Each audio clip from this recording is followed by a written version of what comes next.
À propos de la situation politique et sécuritaire dans la région, la 19e session ordinaire des chefs d'État et de gouvernement de la CEEAC qui s'est déroulée ce vendredi par visioconférence sous l'autorité du président de la République, président en exercice de cette communauté, Denis Sassou Nguesso,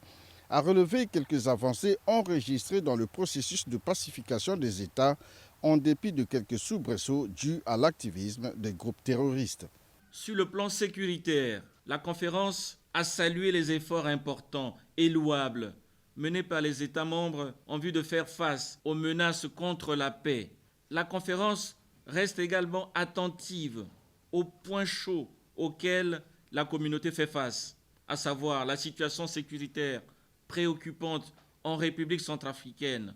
imputable à la poursuite des activités de déstabilisation, les menées résiduelles des bandes armées et groupes terroristes dans les régions du nord-ouest, du sud-ouest et de l'extrême nord du Cameroun. L'activisme continu des forces négatives et des groupes terroristes dans la partie orientale de la République démocratique du Congo, ainsi que la poursuite des actions des groupes armés résiduels au Tchad et les menaces terroristes au Sahel et dans le bassin du lac Tchad. Se félicitant des processus électoraux pacifiques qui se sont déroulés ces 7 derniers mois en Afrique centrale, la 19e session de la CEEAC a salué le processus de transition au Tchad. Dans la même lancée, le président en exercice de la CEEAC, Denis Sassou Nguesso, s'est réjoui de la normalisation des relations entre un certain nombre de pays de la région. Dans cette même optique, je voudrais aussi évoquer avec satisfaction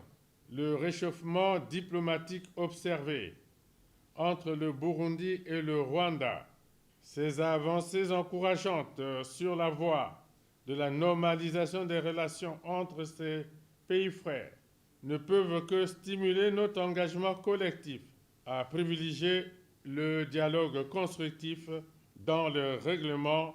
des conflits susceptibles de fragiliser la bonne entente entre leurs peuples. Notant que sur le processus d'intégration, les dirigeants de la communauté économique des États de l'Afrique centrale ont décidé de fiabiliser les contributions statutaires afin de permettre à la Commission de mieux accomplir ses missions. Pour cela, la taxe communautaire reste une source de financement pérenne de la communauté.